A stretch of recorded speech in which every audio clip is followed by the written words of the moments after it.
introducción, básicamente anatomía, desde cuello proximal, anclaje distal, cuello distal, saco, ilíacas, todo esto. Tenemos que ir entrando ya a la parte, el manejo endovascular per se. Entonces ahorita vamos a hablar sobre más o menos introducción al tratamiento endovascular de aneurisma de aorta abdominal.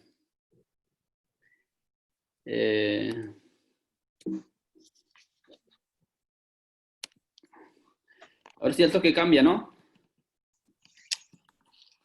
Julio, Sí, ha cambiado, ya cambió. ahora sí el internet es una bala. Qué bueno, Doc. Sí, que ya. Entonces, ¿qué es eso? Julio, Ya silencié, Doc, no se preocupe, siga. ya. Entonces, en- básicamente para el tratamiento endovascular de aneurisma de aorta abdominal y como para cualquier otra cirugía, la planificación es elemental, ¿no? Para cualquier procedimiento, para cualquier cirugía, para cualquier tratamiento percutáneo, para todo es la planificación. Y como yo siempre les repito, y eso tienen que ustedes más o menos aprender, ¿no? Apartarse de las indicaciones es la principal causa de complicaciones. Y los dos puntos claves de tratamiento endovascular es indicar adecuadamente, medir minuciosamente y indicar adecuadamente es pues no optar por la estrategia y por la técnica quirúrgica correcta. Entonces esto es lo que ya siempre hemos repetido sobre los accesos, cuello proximal, saco del aneurisma, cuello distal y las ilíacas. Esto ya ustedes tienen que ir aprendiendo porque ya cuando hacemos la planificación, va a haber una charla también sobre eh, cómo planificar el EVAR, ¿no? Como también va a haber una charla, por ejemplo, cómo planificar un TEVAR. Entonces, como también va a haber charla, por ejemplo, cómo planificar hacer un fenestrado, cómo planificar hacer un ramificado. Entonces, quiero que ya ustedes estos conceptos vayan aprendiendo. Entonces, eso también estamos repitiendo cuando hablamos del cuello proximal, ¿se acuerdan? En el anclaje proximal, entonces, a nosotros lo que nos preocupa es el sellado. Ese es en el intraoperatorio, ¿no? Pero que puede que este paciente queda sin endofuga 1A, pero tiene riesgo a que puede migrar a la endoprótesis y posteriormente hacerse una endofuga 1A. Entonces, siempre nos preocupa esto, el sellado y la migración. Y todo esto de qué depende, va a depender de la forma del cuello. Y recuerden que hay 5 tipos de cuello, ¿no? El cuello recto, el cuello cónico, el cónico invertido, el tonel y el reloj de arena. Y también se acuerda cuando hablamos de trombo, acá más o menos el trombo es un poco relativo, porque había artículos incluso que tenían el trombo en 80%, no había demostrado desventaja. Pero más bien acá en calcio sí, ¿no? Mayor de 50% ya es un cuello hostil. Cuello corto, ¿no? Lo ideal es tener un cuello por encima de 15 milímetros. Y tener de 10 a 15 milímetros ya es un cuello hostil corto, entonces implica ya hacer algunas técnicas adicionales, ¿no? Ya sea usando el aptus. Y si tenemos un cuello por debajo de 10 milímetros, a ese cuello sí prácticamente hay que hacer técnicas adicionales, ya sea fenestrados, ramificados o chimeneas, ¿no? Y hay que ver la angulación también y el cuello ancho. La complejidad prácticamente de estos cuellos, de lo que todos hemos mencionado, lo define prácticamente la longitud, la angulación y la forma del cuello. Entonces acá hay un artículo, por ejemplo, también estamos repitiendo que lo habíamos mencionado en alguna parte. Las endoprótesis per se presentan movimientos. En este artículo, por ejemplo, un movimiento umbral lo consideran promedio 9 milímetros. Ese movimiento de, de la endoprótesis estaba asociado al diámetro, a la angulación y a la longitud. Entonces, el hecho que ya había un movimiento se asociaban a la migración, y la migración pues ocurrió más o menos en un 31%, yendo fugas más o menos alrededor de 10%, ¿no? Entonces hay que considerar más o menos estos conceptos. Que siempre migra la endoprótesis, y esta migración está asociado al diámetro, a la angulación y a la longitud.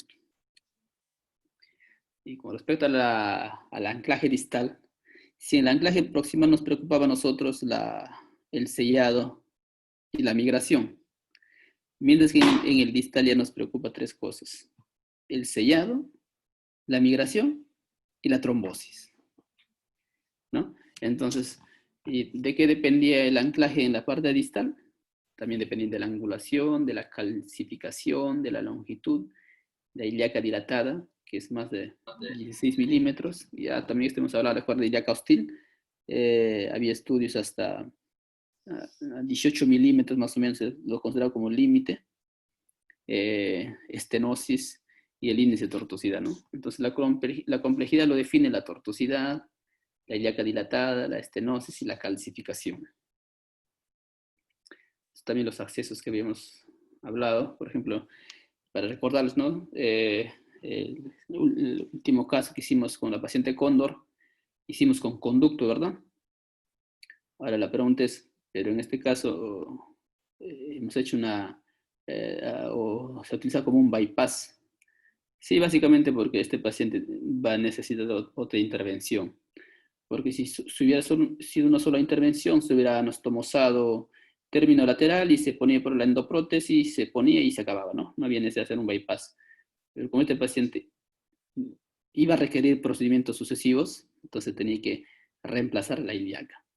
¿Se acuerda que se había dicho que la única contraindicación relativa para un tratamiento endovascular era pues no tener accesos? En realidad es relativa, ¿no? Porque se han dado cuenta en ese paciente, lo pudimos abrir y reemplazar toda la ilíaca y ya tenemos acceso para un tratamiento endovascular. Más o menos las indicaciones para tratar un aneurisma de aorta abdominal, este se acuerda al NICE, en 2020. Pacientes sintomáticos, es decir, que tenga dolor o que hacen isquemia de miembro inferior, es decir, están embolizando. Aneurismas que miden más de 4 centímetros y menor de 5.5, con un crecimiento acelerado, es decir, que crezca pues 1 centímetro por año, entonces también ya tiene indicación de tratamiento. Y todos los aneurismas, pues no mayor de 5.5.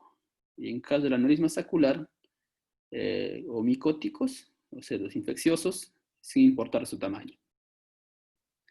Y más o menos algunos conceptos también de este artículo, o del NICE, dice, ¿no? Aneurisma menor de 5.5, el riesgo de ruptura es muy bajo, es decir, 0.4% por año. Entonces no se indica reparar si es menor de 5.5. Si son asintomáticos, si no tienen crecimiento rápido, ¿no? O sea, es decir, no crece más de 1 centímetro por año. Entonces, no tratamos a esos pacientes. El EVAR electivo tiene complicaciones a mediano y a largo plazo, ¿no? Quiero que sepan esto. O sea, el tratamiento endovascular electivo tiene complicaciones a mediano y a largo plazo que superan sus beneficios de corto plazo. O sea, ¿cuáles son sus beneficios de corto plazo? El paciente, pues, se hace un procedimiento hoy día, tranquilamente el paciente mañana se puede ir de alta, independientemente si el procedimiento ha quedado bien o ha quedado mal. El paciente puede quedar poniendo fuga 1A, 1B, tipo 2, está lleno el saco, pero el paciente no tiene ninguna complicación porque el paciente ha venido en un estado electivo y se va igual, ¿no? Pero las complicaciones a mediano y a largo plazo superan largamente a la cirugía abierta. Entonces el EVAR tiene una supervivencia a largo plazo peor que la reparación abierta y más complicaciones a largo plazo, lo que lleva a hacer procedimientos o reintervenciones en el seguimiento. Entonces EVAR tiene mayores costos netos y menores beneficios netos que la reparación quirúrgica abierta. Entonces, esos son los capítulos que más o menos menciona el NICE, ¿no? Entonces, ahora esto es lo que más tienen que fijar estos conceptos. Elementos de decisión. Y lo que también yo siempre les repito, ¿no? 4 cosas. La comorbilidad del paciente, los factores anatómicos, la edad del paciente y los resultados individuales, es decir, la pericia de los cirujanos, ¿no? Hablar de comorbilidades. Este es importantísimo porque las comorbilidades te puede inclinar hacia uno u otro procedimiento y hasta incluso te puede contraindicar el procedimiento, la comorbilidad. Mientras que la anatomía te dice, ¿no?, que va a quedar mal, pero tú lo puedes hacer, no te contraindica. Podemos hacer cualquier técnica, lo que sea, puede haber complicaciones, pero es probable que quede mal. Mientras que en la comorbilidad sí es importantísimo. Por ejemplo, si tienes un problema cardíaco, tienes una fracción de eyección 35% o 40%. Prácticamente ya nos alejamos de la parte abierta porque sabemos que este paciente va a haber problemas en el clampaje. Entonces, ya desestimamos la parte abierta, entonces nos puede quedar como chances la parte endovascular, asumiendo que este probablemente va a quedar mal, o es lo único que podemos ofrecerlo. Pero si el paciente tiene una fracción de eyección 20, entonces no hacemos nada, ni endovascular ni abierta, ni endovascular porque puede haber complicaciones intraoperatorias y también el pronóstico de vida que le queda al paciente. Entonces ya desestimamos, ¿no es cierto? En la parte pulmonar igual. O sea, si tengo un paciente con problemas pulmonares severas y yo sé que este paciente entra a ventilación mecánica y no va a salir de ventilador mecánico, entonces prácticamente ya está contraindicada la parte abierta. Ahora, la parte endovascular se puede optar siempre y cuando el paciente no llega a ventilación mecánica. O sea, simplemente se puede hacer con anestesia local, de acuerdo a, a la complejidad del procedimiento. La parte renal también. El abdomen hostil, este es relativo, ¿no es cierto? Porque decir que una cirugía abdominal ya le hace un abdomen hostil, también hay que... Esto creo que en función a la experiencia, ¿no? Como ya hemos demostrado en el caso de Chuchán, el paciente tenía 3 cirugías abdominales y no fue un abdomen hostil, no tuvimos problemas, entonces es relativo. Factores anatómicos es importantísimo. Lo cierto es que no está el hecho simplemente de hacer por hacer los procedimientos, sino garantizar la durabilidad. Eso es lo más importante, garantizar la durabilidad. Es decir, cumplir con las expectativas del paciente. La edad, es importante la edad, pero es relativo. ¿En qué sentido? Si yo tengo un paciente por debajo de 75, 78 años y no tiene ninguna comorbilidad, es abierta. No hay discusión alguna. Porque tú se imaginan poner un endoproto a un paciente de 65 años, control al mes, control a los 6 meses, control al año, control al siguiente año, tomografía.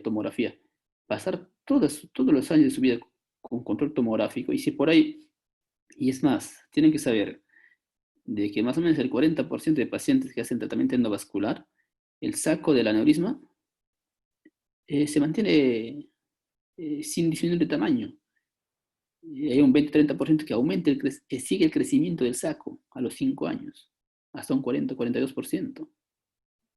Y después, ¿qué le ofrecemos al paciente que ya puede una prótesis, imagínate, de 65 años? Entonces, pero si yo tengo un paciente de 90 años y tengo una anatomía desfavorable, una anatomía hostil para endoprótesis, también es abierta. O sea, la anatomía no me dice necesariamente que si tienes 90 años ya es endovascular y no va para abierta. No es así. O si tengo un paciente de 50 años y tiene mucha comorbilidad, tampoco voy a estar pensando hacer abierta. Entonces se le ofrece la parte endovascular en función al alto riesgo que el paciente presenta, ¿no? Y resultados individuales, obviamente, pues, ¿no?, la pericia de los cirujanos. Entonces, 4 cosas elementales que tienen que considerar siempre. Entonces, la parte de comorbilidad, la parte anatómica del aneurisma, la edad del paciente y los resultados individuales, ¿no? Entonces, esto, por ejemplo, es un artículo donde se hace una evaluación preoperatoria del paciente, la evaluación de imágenes preoperatorias también. Dice que el éxito del tratamiento endovascular y los resultados dependen de los factores clínicos y los factores anatómicos. ¿Ya? Entonces, si se aplica criterios estrictos, dice solo el 60% de pacientes son candidatos para un EVAR convencional. Esto básicamente por la anatomía del aneurisma. Entonces, el papel de la endoprótesis básicamente, ¿dónde está indicado? En pacientes de alto riesgo, es decir, que tengan comorbilidades, edad avanzada y enfermedad cardíaca, enfermedad pulmonar e insuficiencia renal, ¿no? Esas comorbilidades. Entonces, por ahí surge la parte de tratamiento endovascular como una opción a la cirugía abierta. De ahí a que se haya mal usado las indicaciones deliberadamente, es otra cosa. Es lo mismo que el TAVI. El TAVI surge como una opción a la cirugía cardíaca, a la cirugía convencional. No es que la otra vez hice una charla de TAVI para los residentes de San Marcos. Estuvo, creo, Herbert, estuvo Castillo. Entonces ahí yo les demostré por pacientes de bajo riesgo, riesgo intermedio, riesgo alto. Entonces, pues bien claro está ahí que en riesgo bajo de lejos le lleva a la cirugía abierta, en riesgo intermedio de lejos le lleva a la cirugía abierta, en riesgo alto es lo mismo el resultado, y solo en riesgo prohibitivo estaba indicado el TAVI de primera opción.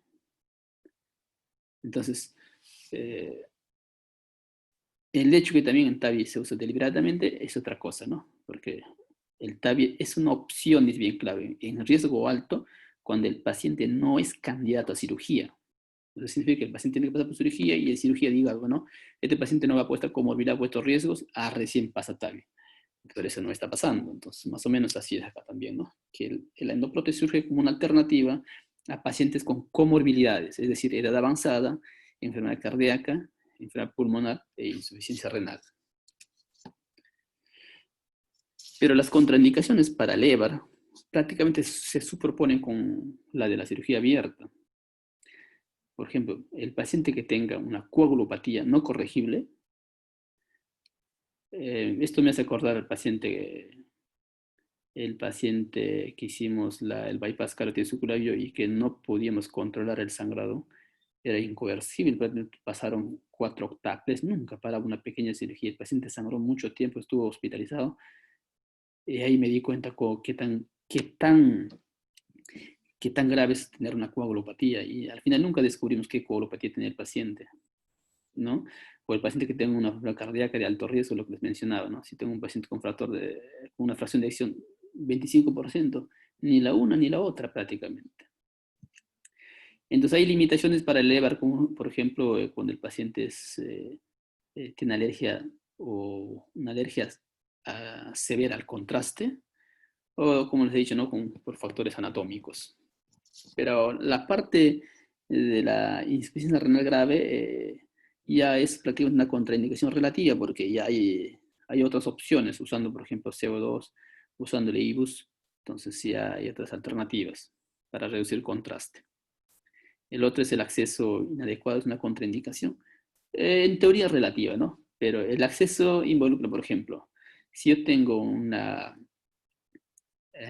aorta torácica, perdón, una aneurisma torácica. El acceso para mí no solo es la ilíaca, hay que ver bien eso. Porque imagínate que tengo una estenesis por debajo de la renal. Entonces, todo eso sigue siendo el acceso porque por ahí es lo que pasa la endoprótesis. Y necesito poner una endoprótesis, ponte que de 44. Y necesito pues, 24 French pasar.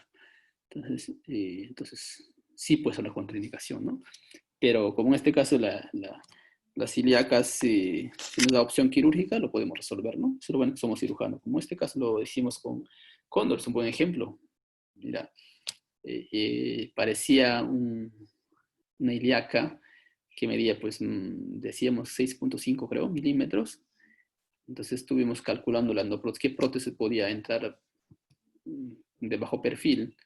Había prótesis de 18 milímetros, pero te pedía más o menos 7 milímetros de diámetro del vaso.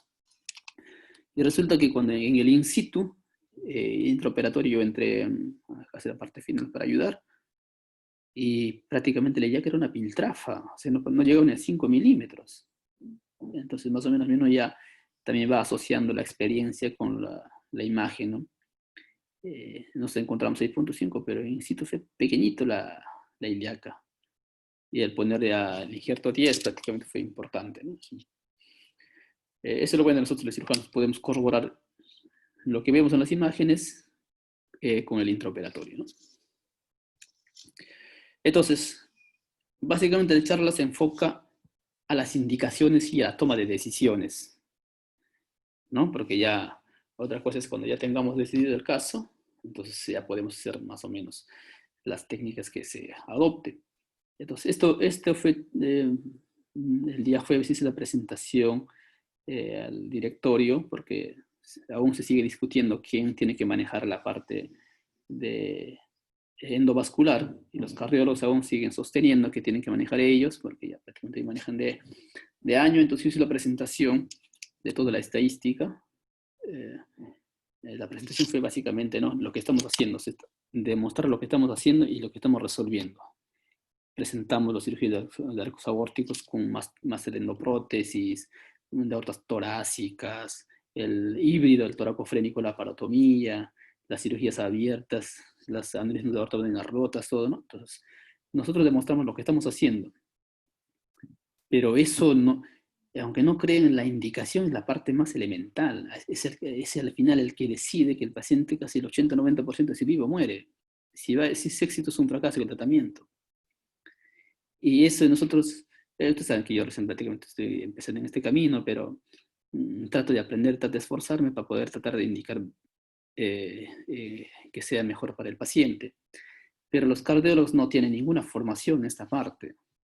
O sea, una cosa es saber aprender a desprender una endoprótesis, no es tan complicada que digamos, pero aprender a indicar a un paciente, eso sí es más complicado, porque hay un momento que uno a veces se siente impotente, siente que te falta mucha información. Entonces, pero a medida que uno va aprendiendo de cada caso, va averiguando, va investigando, va viendo otros casos, como que también va acertando en la indicación de los pacientes. Es lo más elemental. Entonces, los cirujanos, esta charla es importante para que todos ustedes ya vayan empoderando. Entonces, es decirles que en estos dos años será que prácticamente todo el servicio ha avanzado muchísimo en la parte de aorta. Muchísimo y de largo. Porque, como siempre les digo, pucha, que en el servicio nunca se discutía la parte de aorta. ¿Quién veía un aneurisma? Nadie. Todo esto sí lo discutían en cardiología, pero ellos decían, esto endoprótesis, endoprótesis, todo era endoprótesis. Es que no es su obligación también de dominar el tema, ¿no? Porque este es toda una especialidad. Entonces, le hice toda la presentación, quedaron muy contentos al ver que estamos desarrollando una capacidad muy resolutiva de los pacientes.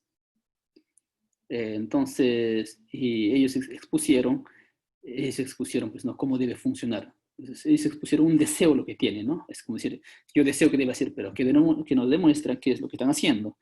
Entonces, el punto es de que nos deje a nosotros dar las indicaciones, el diagnóstico, la indicación, la planificación, y que nos ayuden. Perfecto, trabajamos en grupo, está bien, pero a que entre los pacientes y que ellos sean los que conducen, creo que es un poco muy salido de la realidad. Entonces vamos a ver en qué queda esto. Entonces, por ejemplo, mira, les voy a presentar varios escenarios. Paciente con problema pulmonar y una anatomía desfavorable. Entonces, mira, acá estamos viendo los factores, ¿no? La comorbilidad y la anatomía. Entonces, ustedes pueden ver acá, mira, es paciente de 77 años, antecedente de tabaquismo. Se estamos viendo, mira, la parte pulmonar y la parte cardíaca. Para mí lo elemental, siempre le digo, lo elemental es la parte cardíaca y la parte pulmonar. Porque el paciente puede perder un riñón, 2 riñones, pero puede vivir dializándose. Obviamente la parte neurológica, ¿no?, para tomar las decisiones. Porque yo, si tengo un paciente con una secuela cerebral, no voy a pensar hacer ninguna intervención, ¿no? Entonces, la parte cardíaca y la parte pulmonar. En este caso, este paciente, de acuerdo a la anatomía, 77 años, este paciente era, pues, candidato para hacer cirugía abierta con clampaje supra, mm, hasta incluso inframesentérica, porque acá la renal izquierda está a nivel de la mesentérica, la renal derecha está abajo, ¿no? Pero es yuxtarrenal. Entonces, iba para cirugía abierta, así lo catalogamos, y el problema era que, si ustedes ven la imagen, está cortada, está acá nomás la tomografía. Y no sé si la tomografía era de Revalate o era nuestra, pero era una tomografía incompleta, ¿no? Y te juro que nadie se percató. Lo miramos sobre esta imagen, todo parecía que el pulmón estaba bien, ¿no? Entonces lo vimos así en este corte y lo vimos, perfecto, el paciente sí, para cirugía abierta. Por ahí conversando con el paciente sí, mencionaba que hace un mes, hasta hace un mes él sigue haciendo su deporte, la natación. Entonces, todo pintaba como todo bien. Pero por ahí, no sé, algún residente, no me acuerdo quién fue, le pide una tomografía al paciente, no sé por qué tampoco, no sé. Y resulta pues que el pulmón estaba totalmente destrozado, todo el ápice de la mitad para arriba está totalmente destrozado el pulmón. Y le pide una evaluación por neumología y dice pues el paciente con un riesgo neumológico alto. Este paciente si entra a ventilación mecánica no sale.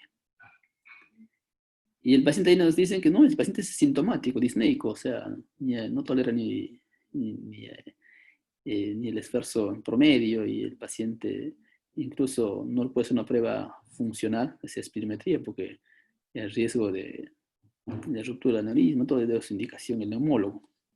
Entonces prácticamente nos sacó de carrera, quedamos consternados porque se nos iba a escapar la parte pulmonar y por un lado contentos porque este paciente si hacía una cirugía abierta nunca había salido de ventilación mecánica.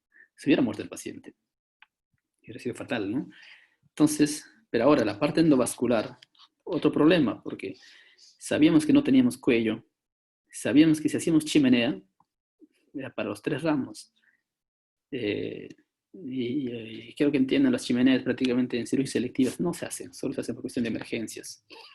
Entonces, si tenía que ser fenestrada, se tenía que hacer para los 3 vasos.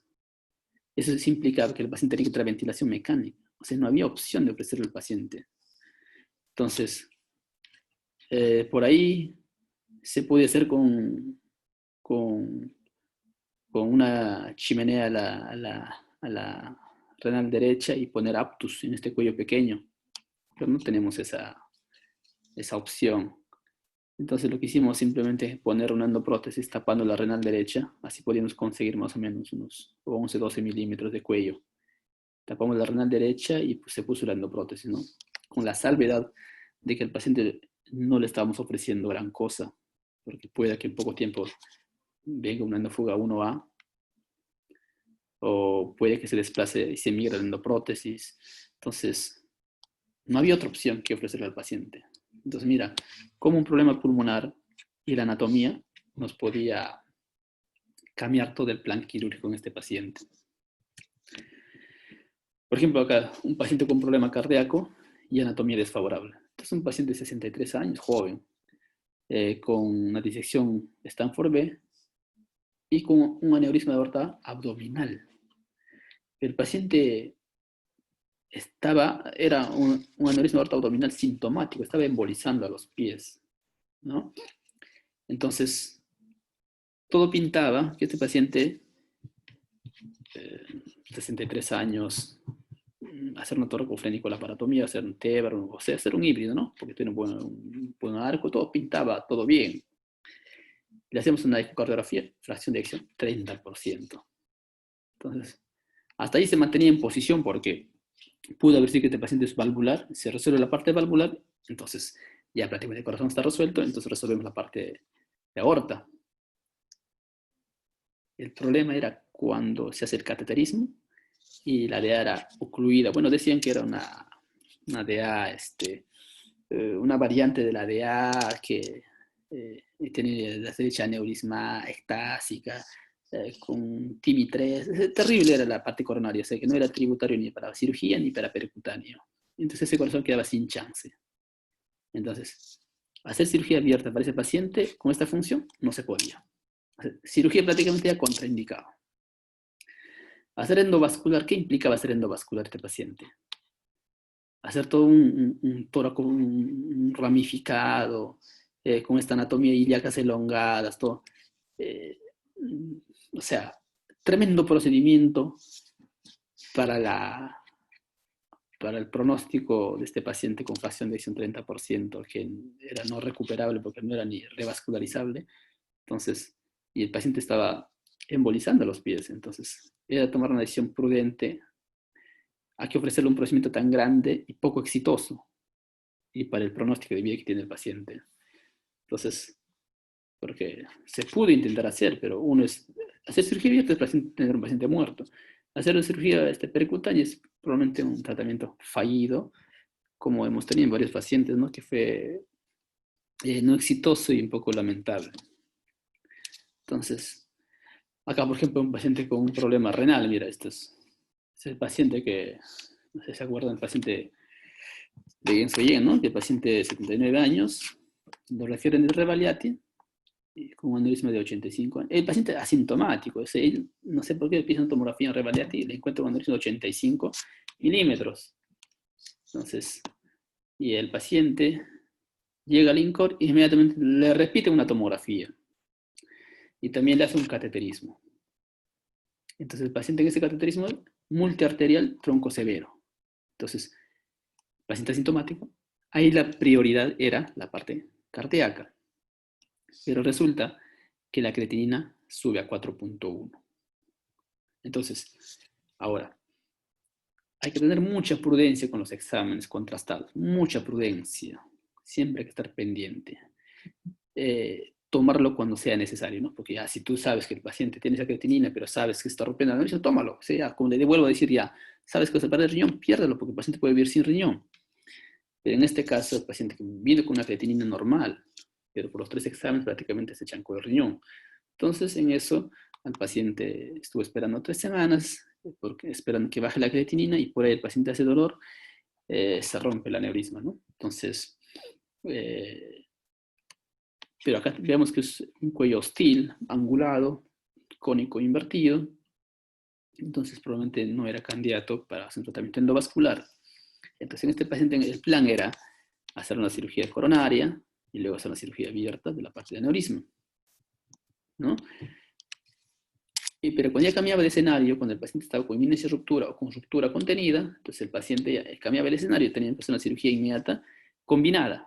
Entramos arriba la cardíaca y abajo el aneurisma, ¿no? Porque sabías que si nos clampábamos, el paciente hace un infarto, hacía paro. Pero sabíamos que el paciente ya estaba ya canulado todo, entonces clampamos, toca el aneurisma, todo, y después tranquilamente se entraba en bomba y se revascularizaba y el paciente tranquilamente pudo haber salido, ¿no es cierto? Entonces, mira, los enfoques cambian de acuerdo a las circunstancias del paciente. Pero mira un problema renal que nos pudo haber llevado a un desenlace. Este es un paciente, por ejemplo, una enfermedad coronaria estable y más inminencia de ruptura. Paciente de 66 años, ingresa a INCOR con dolor abdominal y se le hace un angioté y un análisis de aorta abdominal 90 milímetros, con signo de inminencia de ruptura, o sea, deflecamiento de grasa periaórtica. El paciente llega inmediatamente, se le hace un cateterismo y resulta que tenía pues, lesión de la DA y de la coronaria derecha. Entonces, inmediatamente se le puso stent a la DA y a la coronaria derecha y luego se hizo el tratamiento endovascular inmediato, porque el detalle es que el paciente es joven, ¿no? 66 años, pero en ese momento era la situación, la circunstancia, como venía el paciente, porque si iba a cirugía abierta sin tener un cateterismo, este paciente nos hacía infarto y se moría. Es probable. Poniendo un stent, ¿puede ir a cirugía? Sí, también puede ir, una opción. Puede ir a cirugía, pero también el riesgo es que se trombose los stents. Entonces, uno tiene que sopesar todas esas cosas más o menos para la cirugía. Entonces, fue prudente en este paciente. La anatomía aparentemente un cuello un poco hostil, pero había un cuello en una longitud considerable. Entonces, más o menos después queda la endoprótesis de esa manera y ya pueden ver, mira el saco, cómo está el saco, está trombosando. Por ejemplo, acá en un contexto de un paciente con doble anteagregación porque tenía stent coronario. Este paciente de 69 años ingresa con dolor abdominal. Portador de 7 stent. Estaba con doble anteagregación, ¿no? Estaba con aspirina, estaba con clopidogrel. La fracción de acción 60%. tenía un antecedente de laparotomía por trauma hepático, y la creatinina el 2.7. Entonces teníamos un paciente portador de STEM y un antecedente de laparotomía. Pero este antecedente de laparotomía no tanto era una limitante. Acá el detalle era la doble integración por el STEM. Entonces no podíamos suspender el clopidogrel porque el paciente tenía que recibir doble integración por un año.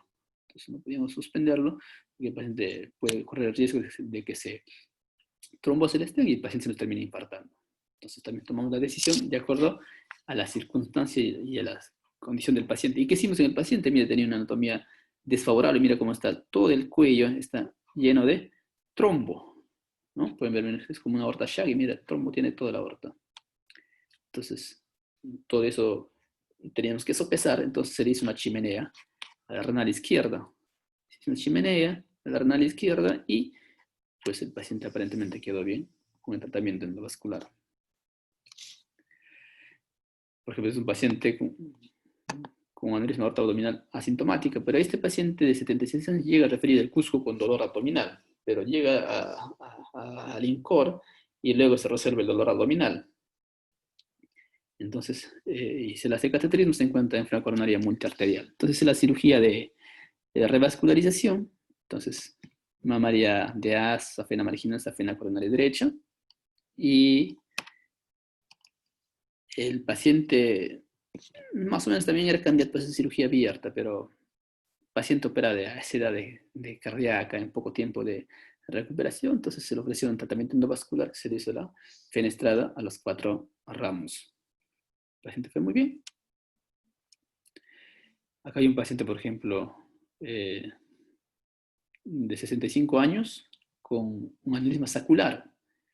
Entonces al paciente se le indica un cateterismo porque el paciente prefería que el paciente hacía su actividad física normal, pero por asegurarme de la parte cardíaca, entonces se le pide un cateterismo y se le encuentra pues un aneurisma, lesión de la DA proximal y de la derecha. Entonces se discute el caso, quedamos a que se le ponga stent a la DA y a la corona derecha, entonces completa los 6 meses de doble anteagregación, o sea, hay stent que necesita un mes de doble anteagregación, de 3 meses, 6 meses, de año, ¿no? Entonces, puede ser un stent que amerita una doble anteagregación por 6 meses y luego hacer la cirugía abierta. Cirugía abierta porque el paciente es joven, ¿no? 65 años, tiene también úlceras en la ilíaca, una ilíaca muy elongada, una anatomía no favorable, ¿no? Para cirugía convencional, perdón, para endovascular. Se quedó así más o menos, pero el paciente al final optó por un tratamiento endovascular. Entonces, bueno, eso que más o menos queda claro que el paciente se pudo beneficiar mejor de la cirugía abierta por el sentido de la edad del paciente, ¿no? 65 años. Este, por ejemplo, un paciente con abdomen hostil, más antecedente de tratamiento endovascular de aneurisma de aorta abdominal. Entonces, acá ustedes pueden ver en esta imagen de reconstrucción, esta es la renal derecha y la parte de endoprótesis está más o menos a este nivel, porque de acá empieza el free flow, ¿verdad? De acá para abajo está la endoprótesis recubierta. Entonces, si me traslado con ese nivel de corte, vengo aquí, y ustedes pueden ver, miren, si acá empieza la parte del free flow, y ustedes pueden ver el saco está, mira, todo este nivel. O sea, no hay cuello. No hay cuello, el saco está a todo este nivel. Porque este corte está al mismo corte, mira. Está al mismo nivel. Y pueden ver acá el saco, mira. Este es saco. Mira, entonces no hay cuello. Entonces, a este paciente tenía pues 3 cirugías abdominales, 3 laparotomías, ¿no? Una que era una laparotomía le hicieron bypass de Rose por NM, le hicieron cirugía de próstata, le hicieron cirugía de vesícula, entonces tenía 3 cirugías. En la parte cardíaca tenía fracción conservada y tenía endofuga pues 1A tenía, y 1B bilateral porque los endoprótesis estaban flotando ya en el saco. Y lo curioso es que en este paciente el saco no se veía que llenaba contraste, pero tú cuando reconstruías con el oros, reconstruías, veías que no había sellado, o sea, veías que estaba flotando la endoprótesis y el saco estaba creciendo y y veías, y no se veía el contraste, nada, no se veía. Usted ve que abajo parece que todo trombosado. Entonces, como les digo, siempre se aprende la experiencia, porque yo me acuerdo de un caso cuando yo le ayudé a operar a Jamie un aneurisma de mesentérica superior. Era una jovencita que con dolor abdominal intenso y se veía en la tomografía y se parecía pues como todo trombosado, ¿no? Entonces decía, ¿qué ha pasado? Hay un aneurisma que se ha trombosado y está haciendo isquemia, pero el paciente no presenta los signos de isquemia intestinal. Entonces asumían que se ha trombosado y todo el dolor abdominal era por isquemia. Entonces entra la cirugía cardiovascular con los cirujanos generales para ver si es que realmente hay isquemia intestinal. Porque se veía que en el saco del aneurisma no se veía contraste nada, se veía que llegaba al aneurisma llegaba la arteria mesentérica inferior, o sea, aferente, puro con contraste, ¿no? Y de ahí se desapareció el contraste, de ahí como que estoy trombosado el aneurisma, ¿no? De la mesentérica. Entonces, abre cirugía abdominal y ve que todo el intestino estaba viable, ¿no? Entonces ya empezamos a explorar el aneurisma, abrimos y todo está de contenido sanguíneo. O sea, no necesariamente, y ahí también vamos a hablar ya cuando hacemos la presentación de seguimiento de tratamiento de endovascular, o sea, hacer seguimiento de las imágenes para interpretar casi en el 60% se puede localizar las endofugas. O sea, es decir, teniendo endofuga, solo en el 60-70% se puede encontrar que llene el saco el contraste. O sea, hay un alto porcentaje, más o menos 30%, que teniendo endofuga, llenando el saco, no puedes identificarlo. Entonces, ¿y qué encontramos in situ en este paciente en la cirugía? O sea, decidimos hacer la parte abierta, porque había una opción de ofrecerle al paciente hacerle pues, snorkel para la renal derecha, chimenea para la renal izquierda y poner aptus, ¿no? Es una opción ofrecerle esa técnica, pero también con la probabilidad que puede fallar. Entonces hicimos la cirugía abierta. Hicimos una planificación, sabíamos que las ilíacas comunes todas eran calcificadas, mira, pueden ver la hipófise todo calcificada. Decidimos de frente irnos a la parte de la ilíaca externa, decidimos así. Acá también pueden ver ustedes que no estamos calculando adecuadamente la medida de nuestros injertos, un poco tortuoso. Bueno, con la experiencia aprenderemos esto. Más o menos como para dejar así, como lo más anatómico, ¿no? Que sea así un poco tenso, ya estaríamos mejorando, pero decidimos en qué zona clampar y en qué zona anastomosar. Todo fue planificada la cirugía, fue bien, y abrimos el saco, pues el saco estaba lleno de sangre, o sea, llenaba toda la endofuga, probablemente la endofuga, y llenaba, pues, y ¿dónde nos desconcentramos? Pensamos que las lumbares, la mesentérica están trombosadas, ¿no? Porque tú ves que no llega nada del saco, porque si tiene 8 años de endoprótesis, están trombosados, ¿no? Entonces inmediatamente nos descuidamos, empezamos el anastomosis, nos fuimos a nuestro trabajo, y el paciente perdió bastante sangre porque nos dice que está hipotensándose, entonces, qué raro. Y lo que pasa, toda la mesentérica, todas las lumbares estaban iguales, indemnes, como sangraban a chorro. O sea, nos habíamos descuidado, porque naturalmente cuando hacemos cirugía abierta, abrimos el saco, ponemos los puntos a los lumbares, a la mesentérica, ¿no es cierto? Es lo que siempre hacemos, lo primero. Pero como sabíamos que era una prótesis, pensábamos que ya está trombosada. Y lo llenamos de gas y nos dedicamos a la anastomosis, arriba, abajo, y pues cuando el paciente se hipotensó, vemos que todita las gasas se han empapado cantidad de sangre ya, ¿no? Entonces, nos descuidamos ahí por esa parte. Entonces de eso aprendimos que no necesariamente se pinta el saco teniendo llenado de sangre, no necesariamente se pinta. Este, por ejemplo, es el dolor como dilema. Este también vamos a hacer un tema, una parte donde, porque nosotros ya tenemos un paciente diagnosticado y es fácil planificarlo, pero una cosa es que un paciente te llega, por ejemplo, a un hospital con dolor abdominal. Y tenemos, sabes que el abdomen es como una caja de Pandora, tenemos muchas causas de dolor abdominal. ¿Y cómo saber que es como un paciente con aneurisma? Porque puede haber paciente también que pues, debuta con una paraplegia. No sé, porque el saco de aneurisma lo carcome a la vértebra y compromete la médula y el paciente con un compromiso de miembro inferior. O sea, el paciente puede presentar o con un problema urinario puede presentarse un aneurisma, ¿no? Entonces, de ahí muchas formas de presentarse, entonces eso tenemos que saber identificar. Entonces, este paciente, por ejemplo, es el que siempre nos recordamos, el paciente de Barros que vino de Huancayo. El paciente va pues, al hospital por un dolor abdominal, dolor de cintura, y en eso le hacen una tomografía y le encuentran disección y lo mandan por disección. Y acá hacemos una junta médica y decidimos hacer, como la disección se ve controla el dolor, estaba con fentanilo, entonces decimos bueno, que la disección ya está controlada. No es complicada, perfecto. Pero casualidad por ahí vamos a hablar con el paciente dice, no, a mí nunca me ha dolido la espalda, no, a mí lo que me duele me ha dolido es la barriga y la cintura. Entonces ahí paramos un poco la oreja y suspendimos el analgésico y en realidad estábamos encubriendo una ruptura inminente del aneurisma de aorta abdominal, que el paciente se pudo haber muerto, porque ustedes saben que cuando empieza el dolor abdominal es como un trabajo de parto. Esto va a terminar en una ruptura de todas maneras. ¿En qué tiempo? Puede ser en horas, puede ser en días, pero va a terminar en una ruptura. Entonces, entonces decidimos hacer la parte abdominal, que era la prioridad. Entonces, ya se hizo en la parte de cirugía de arco aórtico y está pendiente ese tratamiento endovascular de la parte torácica, ¿no? Entonces, esperan la parte de prótesis. Entonces, mira, todo un enfoque, lo que cambia todo y espero que el paciente todo vaya bien, porque el riesgo ahorita que tenemos con él es la paraplegia, ¿no? Porque prácticamente el paciente ya no tiene aorta. Se ha hecho cirugía de aorta ascendente, arco aórtico, abdominal, todo está reemplazado, solo nos queda la parte torácica y la parte abdominal superior. Entonces, espero que vaya bien el procedimiento.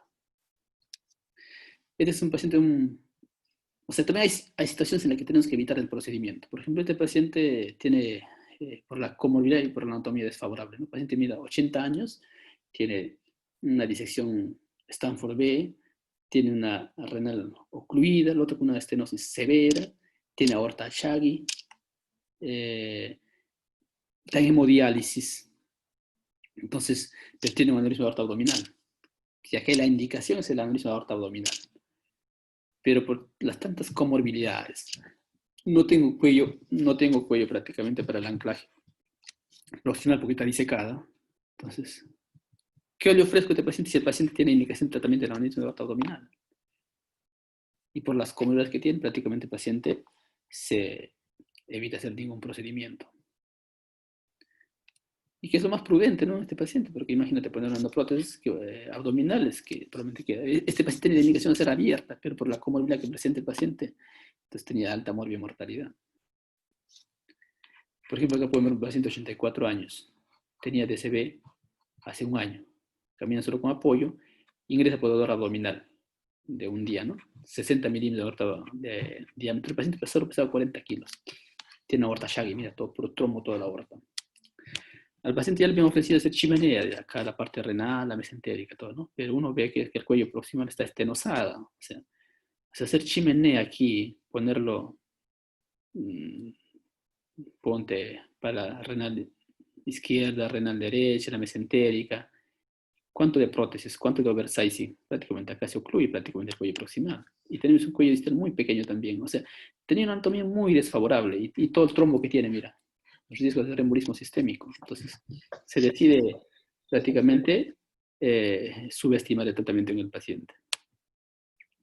Entonces, más o menos para hacerles conocer algunos acápites, en Estados Unidos, por ejemplo, en aneurisma de aorta abdominal complejo, estamos hablando de yuxta renal, pararrenal y tórax abdominal, se hace cirugía abierta en el 65%, solamente el 35% se hace la parte endovascular. Mientras que en aneurismas no complejos, es decir, infrarrenales, abierto todavía sigue un alto porcentaje, casi 40% de tratamiento. Entonces la mortalidad perioperatoria en abierto versus los fenestrados, estamos hablando de aneurismas complejos, 4.3 con 3.3. La mayor supervivencia en abierto que en hacer fenestrados. Entonces, más o menos, esto es comparando la parte abierta con la parte endovascular. Dice, después de 4 años, no existe ventaja en la parte endovascular. Más bien, a largo plazo hay mucha reintervención en la parte endovascular. O sea, peores resultados a largo plazo prácticamente en la parte endovascular. Aquí, por ejemplo, hay un artículo también comparan la parte endovascular con la parte abierta. Entonces dice que a los 6 meses la muerte relacionada con endovascular es menor que con la abierta. Pero solo en los primeros 6 meses se equiparan. Y prácticamente después de los 8 años, largamente te lleva de ventaja la cirugía abierta. Y por lo contrario, en la parte endovascular hay mucha reintervención. Entonces, el tratamiento endovascular es duradero. Entonces, acá pueden ver, ¿no?, lo que también les repito esta diapositiva, casi sumando la endofuga tipo 1, tipo 2, tipo 3, casi supera los 40% de probabilidad de desarrollar esta complicación. Hay tasa de migración, también complicaciones, ya sea de la herida, infección de la endoprótesis, ¿no? Entonces, más o menos se dice que el 20-30% de pacientes no son candidatos a los dispositivos convencionales que tenemos. Entonces, más o menos, con acá, por ejemplo, comparando de pacientes que se someten a tratamiento endovascular con cuellos hostiles, en este caso la longitud, el mismo hecho de tener un cuello corto, menos de 10 milímetros, comparando con el de por encima de 15, mira, el riesgo de endofugo tipo 1A a los 30 días nomás, 10%, teniendo un cuello por debajo de 10 milímetros, ¿no? Entonces, más o menos son los riesgos o las complicaciones de un tratamiento endovascular. Acá hay un metaanálisis, más o menos también anatomía hostil del cuello proximal. Entonces, el tener una anatomía hostil prácticamente requiere mayor número de intervenciones dentro del procedimiento y más o menos hay 4 veces mayor riesgo de desarrollar endofuga tipo 1A y el riesgo de 9 veces mayor de mortalidad. Esto es lo que se acuerda que les explicaba sobre el mecanismo de fracaso del EVAR. Depende de factores del dispositivo, factores del médico, factores del paciente. De dispositivo a veces seleccionamos un dispositivo no correcto para el procedimiento. Con respecto al factor del médico, es falta de oficio, conocimiento, habilidad, o también puede haber otros intereses, ya sea financieros o parte del ego también. Y factores del paciente, ¿no? Cuello corto, angulación, trombo, calcificación, tortuosidad y progresión de la enfermedad, ¿no? Hay también un tema donde vamos a hablar factores asociados a la dilatación del cuello, factores asociados a la migración, también son temas a capítulos que vamos a tocar. Entonces, cuando hablamos de mecanismo de fracaso de la endoprótesis, el 32% de pacientes desarrollan endofuga. Y dice que el 41% de pacientes a los 5 años sigue creciendo el saco. Entonces, teniendo esos conceptos, elegimos algunos casos. Mira aquí, para que puedan ver cómo es cuando se indica bien los procedimientos, el paciente aparentemente se beneficia con el procedimiento exitoso. Paciente mujer 77 años sin antecedente de importancia, aneurisma de 66 milímetros. Acá pueden ver ustedes, ¿no? Cuello proximal, ¿no? Ya tienen que ustedes hablar de la anatomía, ¿no? Longitud, diámetro, angulación, calcio, trombo, forma, todo. Entonces, mira, ustedes pueden ver un cuello recto, de acuerdo a la forma. Angulación, pues no tiene menos de 30 grados, tendrá esta angulación. Diámetro, forma, recto, todo es un cuello favorable. Vamos al ilíaco inmediatamente. Cuello distal, por ejemplo, acá buen cuello distal. El ilíaco, por ejemplo, hay una buena longitud. Sí, hay presencia de calcio un poco, ¿no? El ilíaco común dilatado, entonces abajo tenemos toda esta zona de anclaje. Entonces, ya pueden ver haciendo su análisis de la anatomía hostil ya sea del cuello proximal, cuello distal, el saco, el cuello distal, de las ilíacas, todo, ¿no? Más o menos ya para hacer ese análisis, ¿no? Entonces, ¿cómo quedó el procedimiento? Fue muy bien, fue exitoso en el procedimiento. Acá, por ejemplo, un paciente varón de 66 años ingresa en con dolor abdominal. Entonces, tenemos 90 milímetros del diámetro de la aorta con signos de deflecamiento. Entonces, se tenía que, y se hace el cateterismo ex coronario. Entonces, lo pone stent inmediatamente hace el tratamiento endovascular. Lo ideal era en este paciente hacer cirugía abierta, ¿no? Pero tenemos una comorbilidad importante que es la parte cardíaca. Se podemos resolver la parte abdominal con una cirugía exitosa, pero el paciente tiene infartancia y al final se muere, ¿no? Tienen que saber la primera complicación de morbimortalidad en pacientes cuando hacemos cirugía abierta es la parte cardíaca. Por ejemplo, un paciente, mira, mujer de 78 años, sin antecedente de importancia, pero mira esta anatomía desfavorable del cuello angulado, cónico, mira la ilíaca elongada. ¿Cuánto de angulación? Tiene más de 180 grados de angulación. Entonces esto para riesgo de trombosis, de migración de la pata, ¿no? Entonces, paciente prácticamente la indicación era ser abierta, pero el paciente pesa 107, 110 kilos, 78 años y mujer. Entonces, la primera opción era hacer abierta, pero por esas condiciones no podían hacerlo. Entonces, le ofrecimos hacer la cirugía monoiliaca, perdón, endovascular monoiliaca, con el riesgo que puede fallar en algún momento, ¿no? Entonces, tenemos aneurisma yuxtarrenal y pararrenal. Entonces, acá tenemos un caso, por ejemplo, un paciente varón de 76 años, el que se comentaba que el fue referido de Cusco. Le hicimos la cirugía cardíaca porque era coronario, multiarterial. También era pendiente de hacer cirugía abierta en la parte abdominal con clampaje intrarrenal. Pero el detalle es que el paciente operado de cirugía cardíaca, la recuperación no fue tan buena, entonces mejor decidimos la parte endovascular. Ahí está, mira, como ustedes pueden ver, mira lo que es el procedimiento. Y al final quedó así, ¿no? Fenestrado, con sus ramas. Entonces, más o menos el aneurisma de aorta abdominal yuxtarrenal y pararrenal representa más o menos de 15 a 20% de todas las reparaciones. Y hay opciones también como la chimenea, ¿no? Entonces, el éxito técnico prácticamente está por encima del 97%, como también a la mortalidad a los 30 días es de casi 5%. El problema es, como les decía, la durabilidad. Las chimeneas prácticamente no se indican en pacientes selectivos, solo simplemente se utiliza en caso de emergencias. Acá hay el tipo de endofugas en chimeneas. Tipo A, por ejemplo, es cuando hay exceso de oversizing, ¿no? Hacen infolding. Y X ya es el oversizing más pequeño. O sea, el oversizing es muy, muy pequeño para el cuello y para todos los stents que van. Los tipos de endofugas que ya conocen, hasta 5, ¿no? Tipo 1, tipo 2, tipo 3, tipo 4 y el tipo 5 que es la endotensión. Acá pueden ver, mira, paciente de 77 años sin comorbilidad. Entonces, esto fue tratado por la cirugía, por cardiología, ¿no? El paciente prácticamente era pues candidato para cirugía abierta, ¿no? Mira la placa de calcio en toda la ilíaca, tenía una tremenda mesentérica inferior, el cuello tenía buen cuello, pero tenía bastante placa de calcio. El paciente sale con esto. Endofuga 1A. ¿Cómo llenaba? Mira el saco. Endofuga 1B. Mira cómo llenaba todo por las ilíacas. Y se veía el paciente. Esto fue tratado por cardiología. Entonces me entero que fue tratado, yo lo llamo ya prácticamente para su control de... No, me recuerdo que fui a ver el cateterismo que habían hecho el procedimiento y se veía que pues, fue evidente. Entonces le llamo al paciente después de una semana, le llamo, le busco la cama para hospitalizarse porque tenía creatinina elevada. Con previa hidratación, todo el primer angiotem y encontramos todo esto. Entonces inmediatamente medimos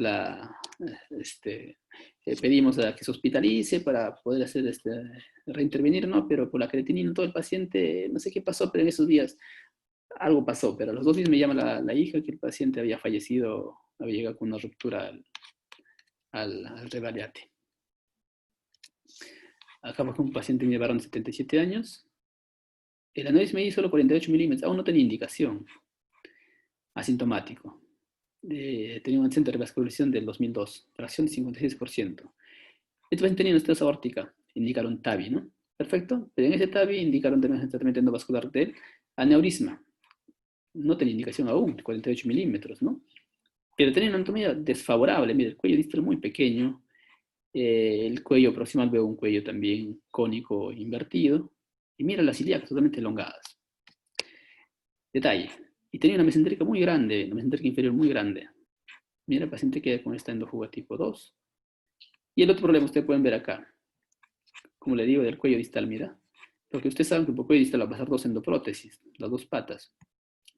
Resulta que en esta zona hay 4 endoprótesis. En esta zona hay 4 endoprótesis.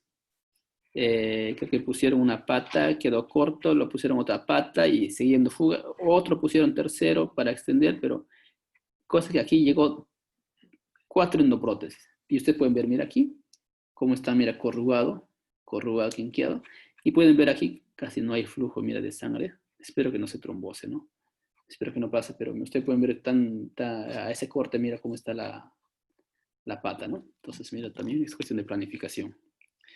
También este paciente no fue tratado en nuestro servicio, ¿no? Es con respecto a con paciente de aneurisma aorta abdominal roto, ¿no? Más o menos les quiero recordar cómo es para actuar de inmediato, como hicimos con el último paciente que tuvimos con aneurisma aorta abdominal roto. Guíen.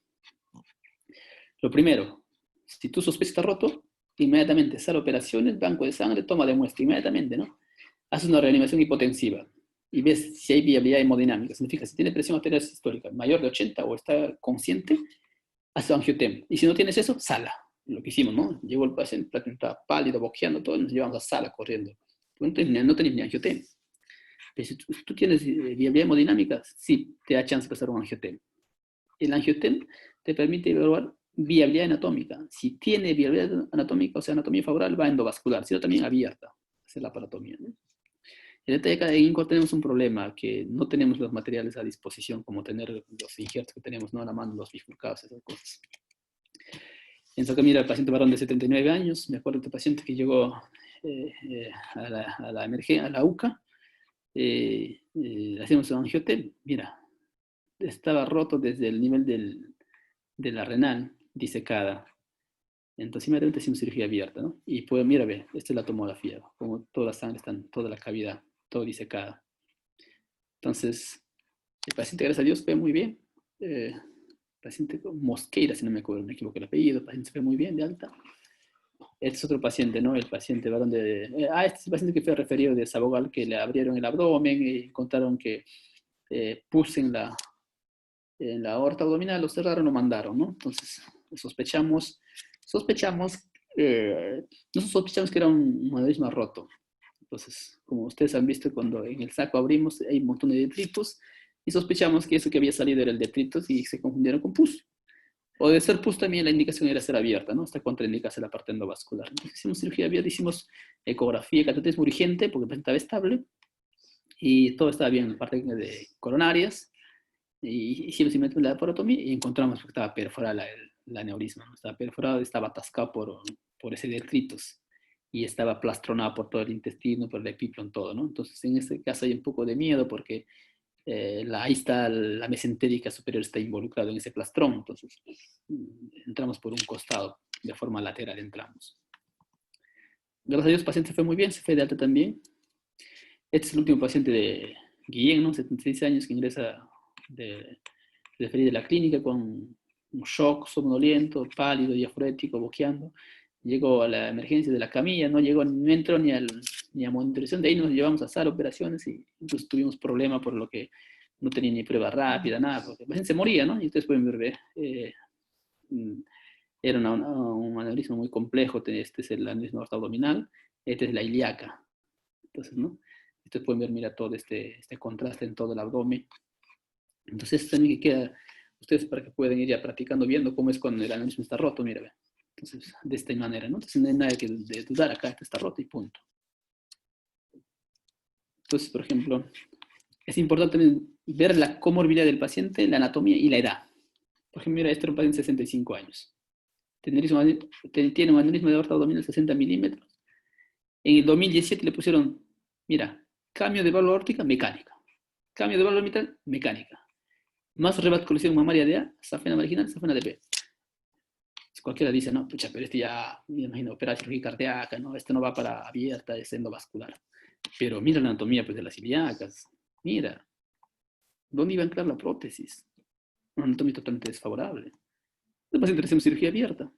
Le hicimos cirugía abierta y el paciente quedó muy bien. Este paciente se nos complicó con el hematoma subhepático, que me acuerdo, por la anticoagulación. Hizo un hematoma subhepático, entonces los cirujanos dijeron que se maneja de forma conservadora. Entonces lo estuvimos observando hasta que se resuelve, porque el paciente se sincopió un día, porque ¿cuánto se habrá sangrado en el hígado, ¿no? En la cápsula hepática? Se vio pues un tremendo coágulo. Se sincopió y se transfundió todo el paciente. Pero es decir, no tenía nada que ver con la cirugía, ¿no? Porque eso lo hice en la UCI post, no sé si por la anticoagulación, pero algo tenía que pasar. Entonces, gracias a Dios pasó muy bien ese hematoma y el paciente está muy bien, me escribe y está prácticamente estable el paciente. Eso sería todo más o menos para considerar cómo indicar, qué criterios considerar para el manejo correcto de los aneurismas de aorta abdominal.